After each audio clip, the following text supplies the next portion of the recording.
Voilà, alors je vous propose de commencer. Alors bonjour à toutes et tous, bienvenue à notre webinaire sur les bienfaits de la réflexologie plantaire.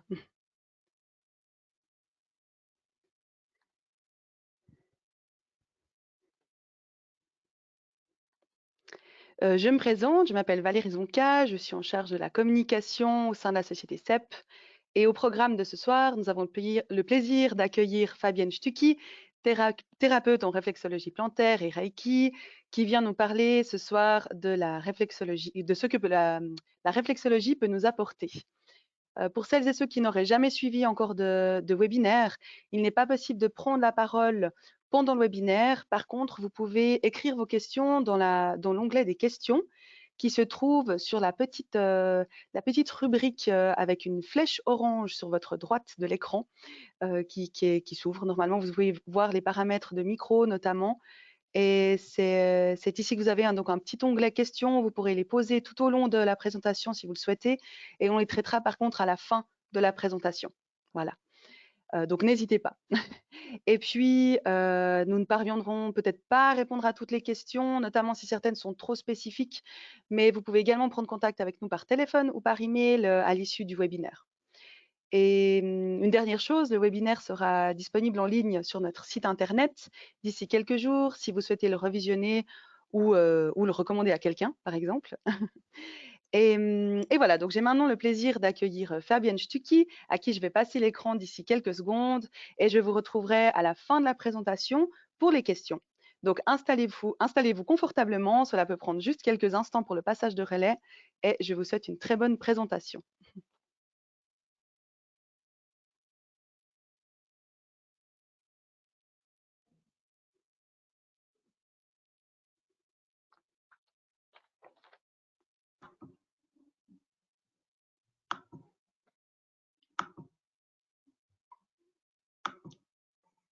Alors, bonjour à tous. Je suis très contente d'être parmi vous ce soir pour vous parler un petit peu des bienfaits de la réflexologie plantaire. Alors, je m'appelle Fabienne Stucki et je suis réflexothérapeute.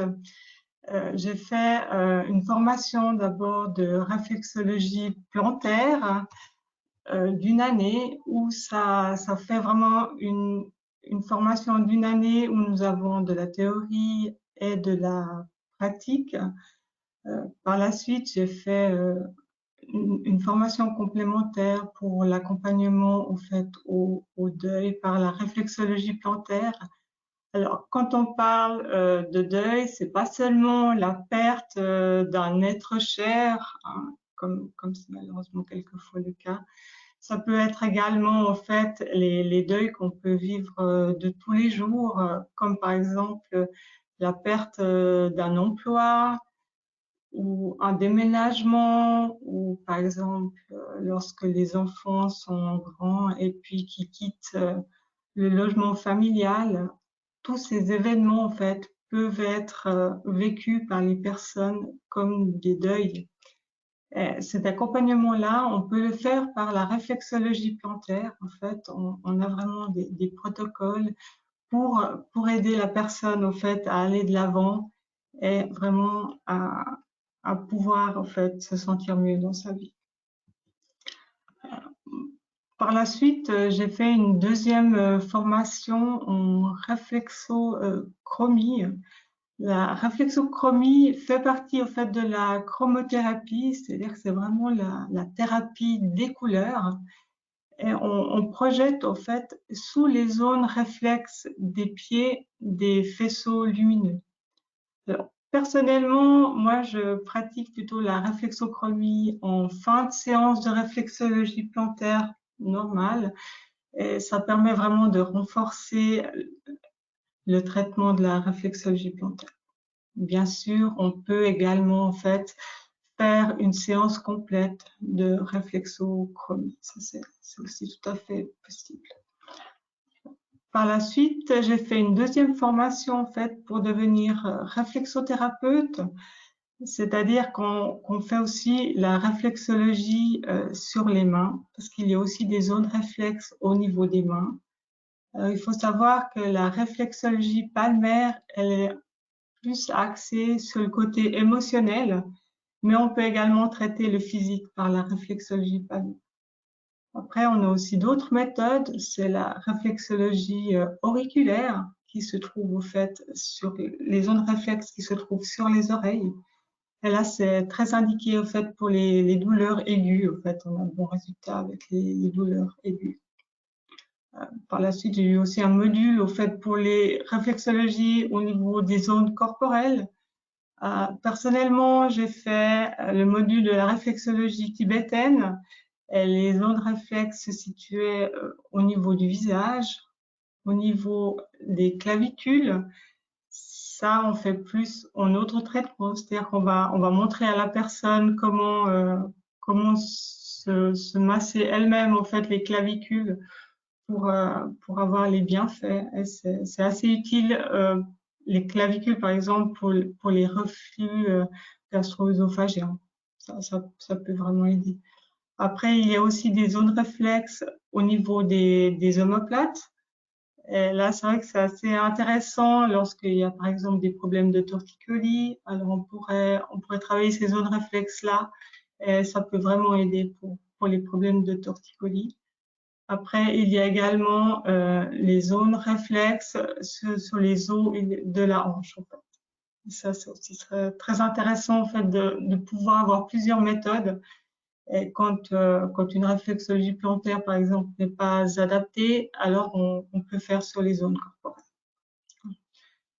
Par la suite, j'ai fait encore un approfondissement en fait en réflexologie auriculaire pour avoir la possibilité d'utiliser en fait un appareil qui détecte et qui peut traiter les points réflexes qui sont en déséquilibre dans l'oreille.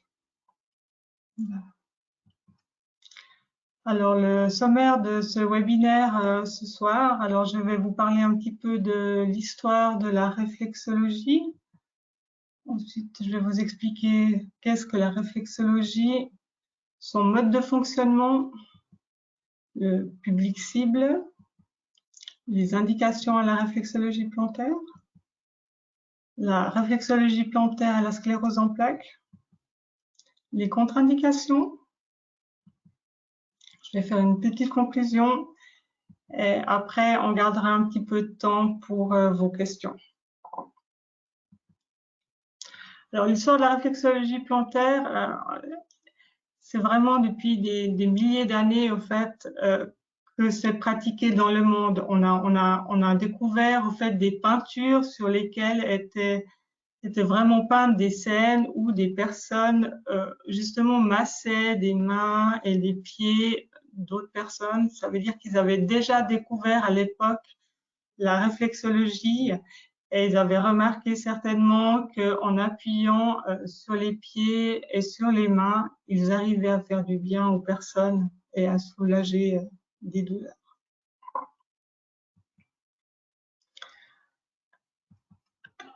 La réflexologie moderne, on appelle la réflexologie moderne à partir du 19e siècle.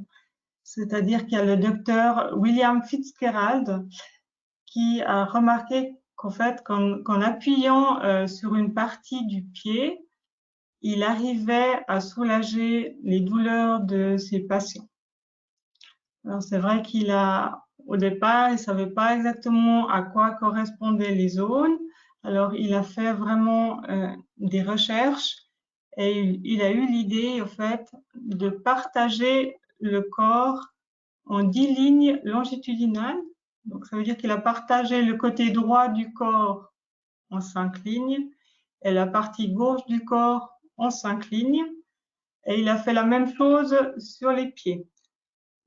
Après, il a également utilisé les lignes directrices, c'est-à-dire les lignes que vous voyez sur le schéma ici qui sont en orange. Là, il y a les lignes des épaules, la ligne de la ceinture. Alors, nous, on appelle plus la ligne de taille, mais ça revient au même. Et puis, encore une troisième ligne qui n'est pas indiquée ici, ce serait la ligne du talon.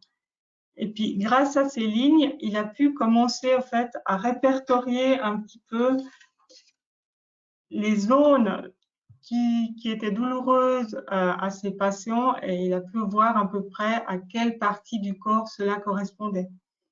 En 1917, il a publié un livre qui décrit ses découvertes, et puis ce livre, il s'appelle « La thérapie des zones ou soulagement des douleurs chez soi ».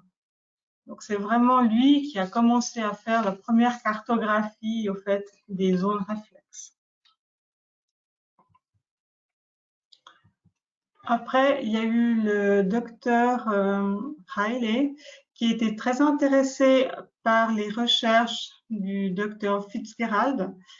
Et puis, il travaillait avec Madame Eunice Hickman, qui était physiothérapeute. Et puis, il l'a vraiment encouragé à faire des recherches pour trouver vraiment la correspondance entre la zone qu'on touchait sous le pied pour savoir quel organe était impliqué. En fait. Et elle a fait ça vraiment pendant plusieurs années avec beaucoup de personnes. Et après, elle a réussi vraiment à nous faire vraiment une cartographie des zones réflexes sous les pieds pour dire à quelle zone correspondait quel organe, en fait. Elle a également écrit un livre en 1938 qui explique vraiment tout ce qu'elle a trouvé comme correspondance entre les zones réflexes et l'anatomie du corps humain. Alors ensuite, la réflexologie, elle est venue en Europe. Et c'est Anne Marquardt qui, en 1958, elle a commencé à faire de la réflexologie en Allemagne. Puis après, en 1960, il y a Doreen Bailey qui a commencé à faire de la réflexologie en Angleterre. Madame Bailey a fait également une école de réflexologie. Elle est vraiment très connue.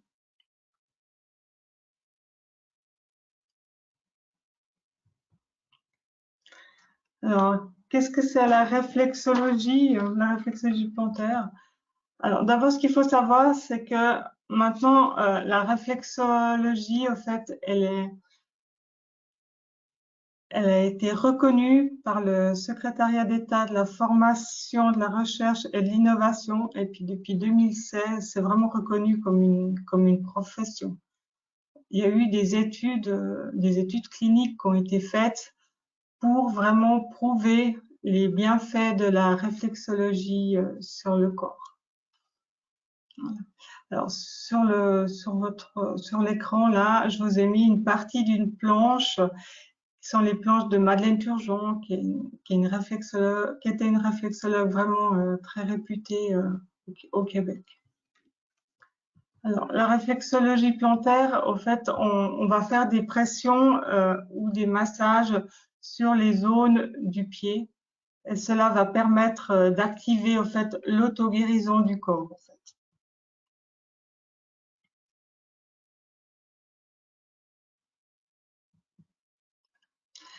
Il y a une représentation, en fait, sous votre pied, vous avez la représentation de tout notre corps. Alors, sur le schéma là, tout ce qui est en vert, les orteils, le gros orteil, c'est vraiment toute la partie de la tête. On a tous les nerfs crâniens, les 12 nerfs crâniens qui sont représentés, les zones réflexes des nerfs crâniens qui sont représentés au niveau des petits orteils. Et dans le gros orteil, on a vraiment tout ce qui correspond à la tête, aux grandes glandes de la tête, comme l'hypophyse, l'épiphyse, l'hypothalamus. Donc, c'est une grande zone de contrôle, en fait. Après, il y a aussi une partie du cou qui est dans cette partie verte au niveau aussi des muscles du cou. Après, dans la partie violette, sur le schéma là, vous avez tout le système respiratoire, le système cardiovasculaire. Et vous avez, en fait, sur le corps, ça suit vraiment l'anatomie du corps. Les zones réflexes suivent vraiment l'anatomie du corps. Et les organes qui sont doubles, comme par exemple les poumons, ils auront une zone réflexe à gauche et à droite. Comme les reins également, il y aura une zone réflexe à gauche, une zone réflexe sur le pied droit. Par contre, les organes qui sont exclusivement à droite, par exemple comme le foie, eh bien, il aura sa zone réflexe qui sera simplement sur le pied droit.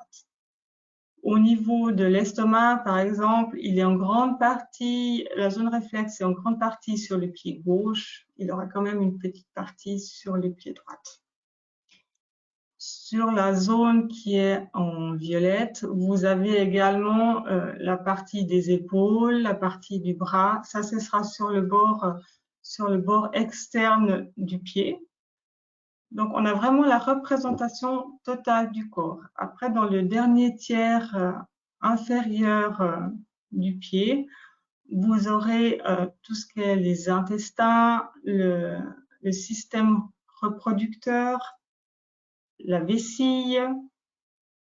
Donc, il y a vraiment tous les systèmes pourront être travaillés sous et sur le pied. Parce que sur le pied, on a aussi des zones réflexes, comme par exemple au niveau vers l'ongle, on a la zone réflexe du nez, on a la zone réflexe également de la bouche, des amygdales. Donc, on a aussi tout ce qui est le thorax, on a aussi des zones réflexes sur le pied. Après, vraiment au milieu, sur le bord interne du pied, c'est vraiment la colonne vertébrale qui est un axe vraiment très important en réflexologie plantaire. C'est vraiment un axe, c'est vraiment une zone réflexe qu'on va faire à chaque séance. C'est vraiment notre axe vertical. Et le fait de travailler, il sera également sur les deux pieds, parce que du moment qu'il est au milieu du corps, il sera sur les deux côtés internes du pied. Et le fait de travailler la colonne vertébrale, en fait, on a un impact sur tout le corps, parce que chaque vertèbre correspond en fait à un ou plusieurs organes. Et vraiment, le fait de travailler cette colonne vertébrale, on a déjà travaillé une grande partie du corps. Alors, c'est vrai que c'est très intéressant. Après, sur les côtés externes du pied, vers la malléole, et là, on aura aussi des zones réflexes, les zones réflexes de la hanche, les zones réflexes du genou qui se trouvent également sur le côté externe. Donc, on peut vraiment absolument tout travailler, avoir un impact sur vraiment tous les organes et tous les systèmes à travers ces zones réflexes du pied.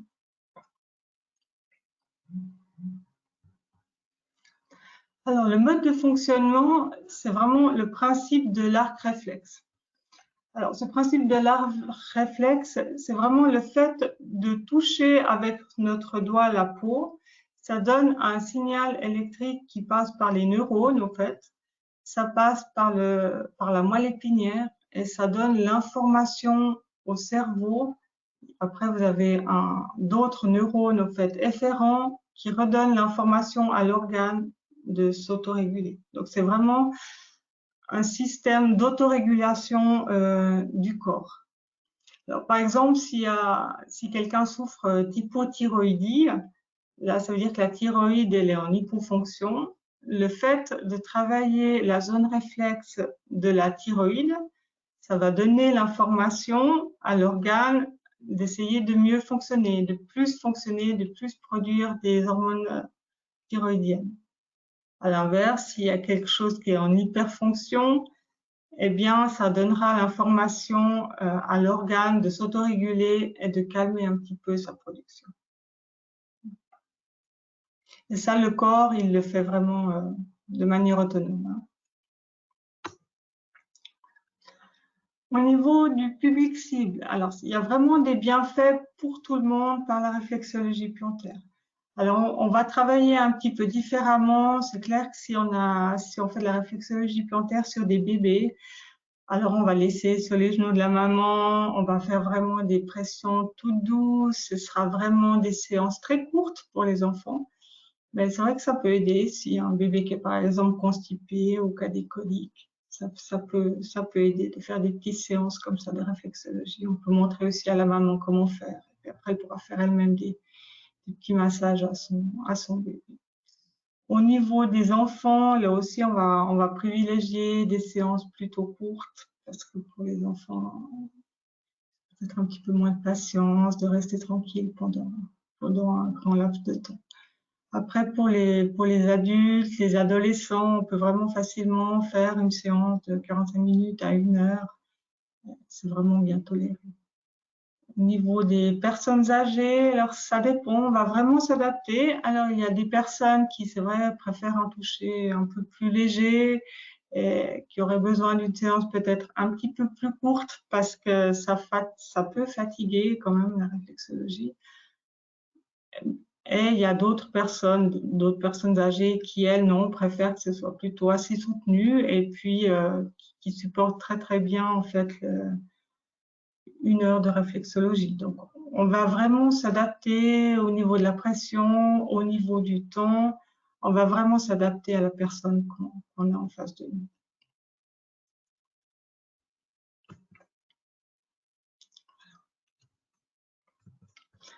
Alors, la réflexologie et la sclérose en plaques.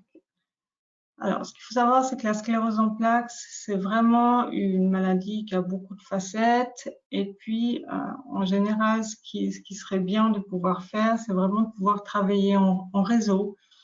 Parce que vous avez beaucoup de thérapeutes qui vous suivent déjà, comme un neurologue, un physiothérapeute, éventuellement un ergothérapeute ou un psychologue.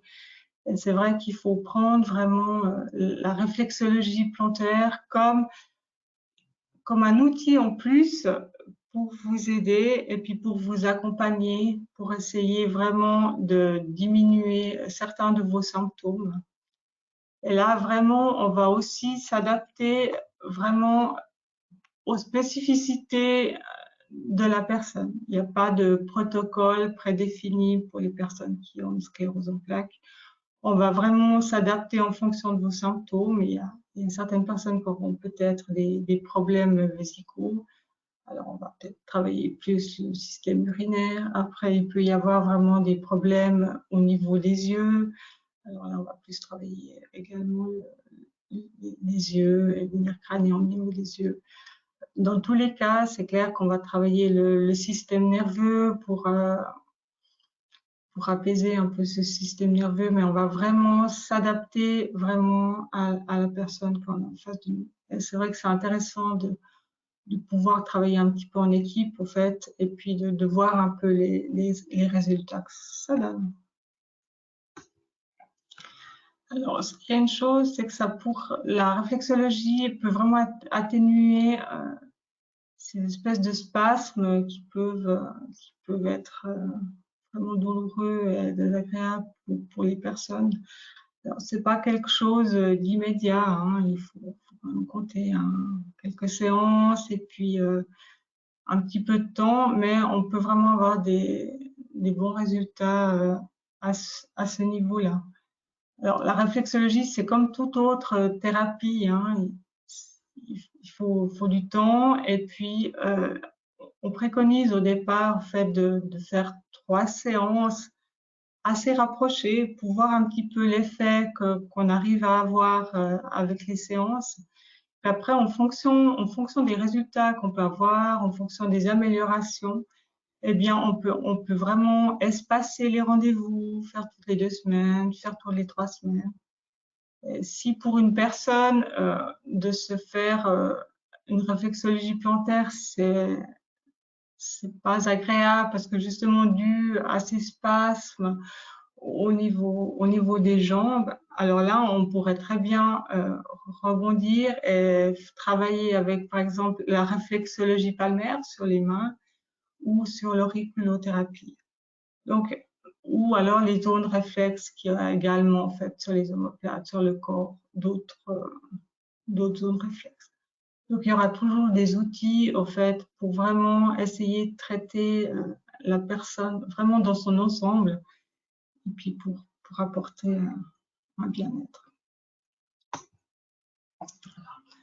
Moi, en général, quand je pratique la réflexologie plantaire, alors ça dépend un peu, hein. Moi, je préfère travailler sur une table de massage où j'installe vraiment la personne confortablement avec voilà, un coussin de couverture. Vraiment, pour moi, l'important, c'est vraiment que la personne se sente bien, se sente à l'aise, puisse se détendre, qu'il n'ait pas de douleur ou de crispation sur la table. Sinon, on sait que la personne ne pourra pas se détendre. C'est pas le but, hein. Le but, c'est vraiment que la personne se sentent bien. Après, il y a aussi la possibilité de travailler sur des transats, hein. Ça c'est aussi possible. Alors voilà. Alors moi, dans toutes les séances, c'est vrai qu'au départ, on fait vraiment quelques exercices un petit peu pour vraiment assouplir le pied, vraiment pour essayer de le rendre le plus souple possible, le plus détendu possible. Alors moi, je travaille toujours nos deux axes en fait en réflexologie, qui est le diaphragme et puis la colonne, et ça permet vraiment de faire un bon début de séance pour déjà avoir un bon impact en fait sur la totalité du corps. Alors la séance dure à peu près 45 minutes comme ça de réflexologie, et c'est vrai qu'à la fin de la séance, moi j'aime bien faire un petit massage relaxant avec un petit peu de crème. Et vraiment, c'est important que pendant la séance, en fait, la personne vraiment essaie de se connecter vraiment aux sensations qu'elle a dans son corps, et puis que vraiment n'hésite pas à dire s'il y a un inconfort, si on peut à tout moment vraiment adapter la pression du toucher, et on va vraiment s'adapter au cas par cas vraiment pour que la personne se sente le mieux possible.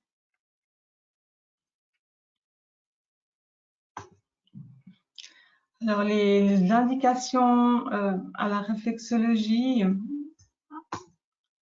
alors ça active beaucoup la circulation sanguine et également la microcirculation. Le fait de toucher au fait les zones réflexes, eh bien ça active beaucoup la circulation sanguine. Ça favorise l'élimination des toxines. C'est pour ça que c'est souvent le cas qu'à la fin d'une séance de réflexologie, la personne peut avoir des urines un petit peu plus chargées, ce qui prouve bien en fait l'élimination. Ça permet vraiment un meilleur fonctionnement du système lymphatique. Le fait que la circulation sanguine fonctionne mieux, ça a aussi un impact sur le système lymphatique. Ça permet vraiment l'homéostasie de tout le corps. Ça veut dire que ça régule vraiment la totalité du corps. Parce que du moment qu'on va travailler sur la colonne vertébrale, comme je vous l'avais expliqué, vraiment la colonne vertébrale vraiment a un impact déjà sur tous les organes. Parce que chaque vertèbre a vraiment une action sur chaque organe. Ça va apporter également, la réflexologie va apporter vraiment une profonde détente à la personne. Ça va vraiment lui permettre de lâcher prise. Ça va permettre de soulager certaines douleurs, ou en tout cas de les atténuer. Du fait de la détente, ça va permettre de diminuer le stress, et ça améliore également le sommeil. On a aussi des points vraiment spécifiques sur le sommeil. Si vraiment il y a des personnes qui ont des insomnies comme ça, on peut aussi travailler au fait sur les zones réflexes du pied pour régler les troubles du sommeil. Alors, il y a quelques petites contre-indications. C'est par exemple les personnes qui ont une thrombose. Alors là, c'est clair qu'on on va pas faire de réflexologie plantaire, parce que, étant donné que ça active la circulation sanguine, ce serait vraiment dommageable si d'un coup le caillot sanguin venait à se déplacer et puis venait boucher autre chose et puis provoquer un AVC, une embolie pulmonaire. Donc, tant que le caillot n'est pas dissous, tant que la personne n'est pas vraiment n'a pas fini en fait de se soigner pour sa thrombose, on n'intervient pas. Après, pour les grossesses à risque, les 3 premiers mois, on va éviter de faire en fait de la réflexologie plantaire. On pourrait faire un petit massage relaxant, simplement on va éviter de faire tout ce qu'est le système endocrinien, le système reproducteur, pour éviter une fausse couche, ce genre de choses. Donc c'est vrai qu'on va être très prudent, de préférence on va pas faire. Après, lorsqu'il y a une fracture du pied, alors voilà, on va éviter on va éviter de vous faire encore plus mal au pied que vous avez déjà. Donc, dans ce cas-là, on va préférer au fait d'autres méthodes et puis on va plutôt travailler avec la réflexologie palmaire ou la réflexologie auriculaire ou sur les zones corporelles au niveau du visage, comme ça.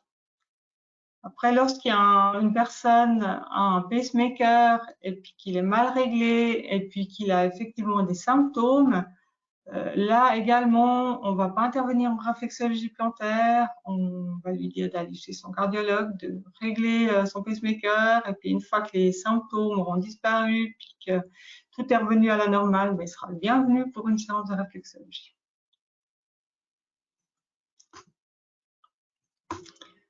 Alors les autres bienfaits, alors vraiment l'homéostasie entre guillemets de tous les systèmes. Hein. J'en cite un, mais c'est vraiment l'homéostasie de tous les systèmes. Ça va réguler le transit intestinal. Ça veut dire que c'est une personne qui est un petit peu constipée. Ça va permettre le fait de travailler vraiment au niveau du côlon, au niveau de l'intestin. Ça va vraiment permettre de le faire mieux fonctionner. La même chose, si une personne a plus une diarrhée ou comme ça, là aussi, on peut travailler le côlon, on peut travailler vraiment les zones pour permettre au corps de s'autoréguler. Ça permet le lâcher prise parce que vraiment, quand la personne est sur la table de massage, on va vraiment lui demander de se connecter à son corps, aux sensations qu'elle ressent dans son corps. Et de ce fait, le mental va lâcher. Et ça va vraiment permettre une détente vraiment profonde à la personne.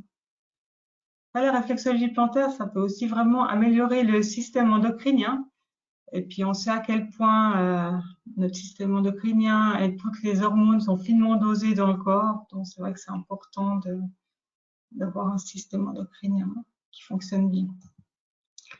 Ça peut apporter également de la chaleur au corps. Ça peut aussi apporter des frissons. Ça dépend. Mais dans tous les cas, ça apporte vraiment un bien-être. Donc moi, ce que je peux vous dire, c'est que dans tous les cas, la réflexologie plantaire, ça amène à chacun vraiment un moment de détente, un moment de bien-être. Et si vous ne savez pas si cette thérapie peut vous convenir, ben, moi, j'ai qu'un conseil à vous donner, c'est essayer, et puis vous serez peut-être surpris des bienfaits que ça peut vous apporter, en fait. Alors, pour terminer, moi, je vais juste vous dire, c'est que nous avons, en fait, la troisième semaine du mois de septembre, il y a la semaine mondiale de la réflexologie. Et il y a plusieurs thérapeutes en Suisse, voilà, certainement près de chez vous aussi, qui participent à ces événements, en fait, de la semaine mondiale de la réflexologie. Et puis, vous pouvez aller découvrir chez ces thérapeutes. Alors, personnellement, moi, je fais aussi Fête à Morges le 24 septembre. On offre des séances découvertes de la réflexologie plantaire. Je connais d'autres thérapeutes qui le font aussi dans le canton de Vaud. Donc, n'hésitez pas à vous renseigner près de chez vous s'il y a des thérapeutes réflexologues. Et puis, allez tester la réflexologie. Je suis sûre que ça vous fera du bien. Voilà. Maintenant, si vous avez des questions, je suis à votre disposition.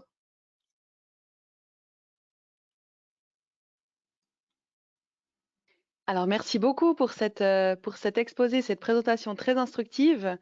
Ça m'a donné envie de tester directement la réflexologie. Je ne sais pas pour vous derrière vos écrans. Peut-être qu'il y en a qui ont déjà testé, on ne sait pas. Donc, on a reçu plusieurs questions de notre côté. Donc, je vais les traiter dans l'ordre d'arrivée. Donc, en premier lieu, une personne qui nous demande si les effets de la réflexologie sont également efficaces lorsque la moelle épinière est lésée, ou est-ce que peut-être c'est contre-indiqué? Alors moi j'ai pas beaucoup d'expérience, j'ai pas eu dans ma patientèle des personnes qui étaient paralysées ou comme ça. Ce qui est sûr, c'est qu'il y a en tout cas pas de contre-indication à la réflexologie plantaire, en tout cas pas. D'accord. Et puis une autre question, quelle zone peut-on automasser pour calmer les dépressions liées, dues à un deuil? Quelle zone spécifique peut-être?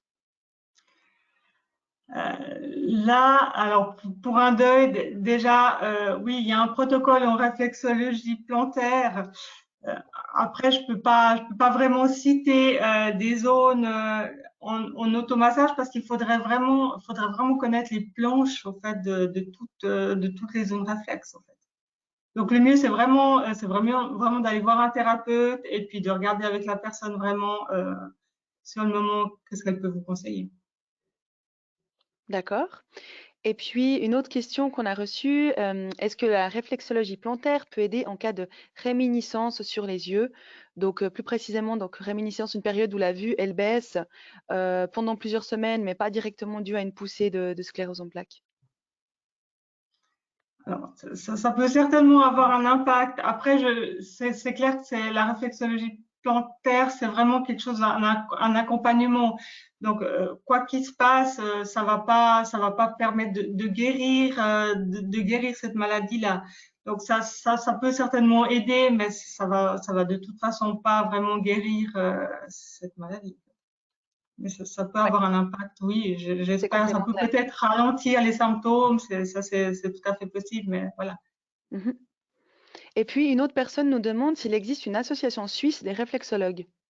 Oui, c'est la SRT. Donc oui, il y a effectivement une association des réflexologues. La SRT, c'était ça? ASRT, oui. Ah, SRT, ouais, très bien, ASRT. merci. Super. Eh bien, écoutez, je crois qu'on arrive gentiment.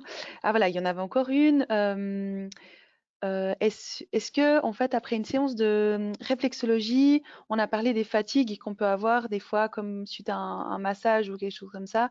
Est-ce qu'il y a des indications précises, peut-être si on ressent un peu plus de fatigue après une séance de réflexologie, est-ce qu'il y a peut-être quelque chose à faire ou...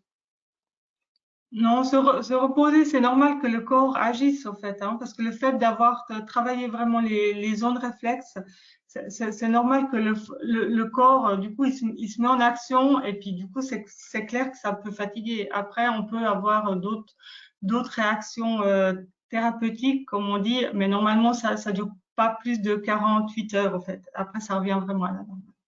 D'accord. Et puis une autre question qui vient d'arriver, est-ce que la réflexologie peut déclencher des poussées? Des Non, poussées de sclérose en plaques, non? non. Mmh. D'accord, au moins c'est clair. Magnifique. Alors je crois, je regarde encore un petit peu, mais je crois qu'on a traité toutes les questions. C'est magnifique. Ouais, je crois que tout est bon. Alors magnifique, donc je vais repasser, hop, en mode présentateur.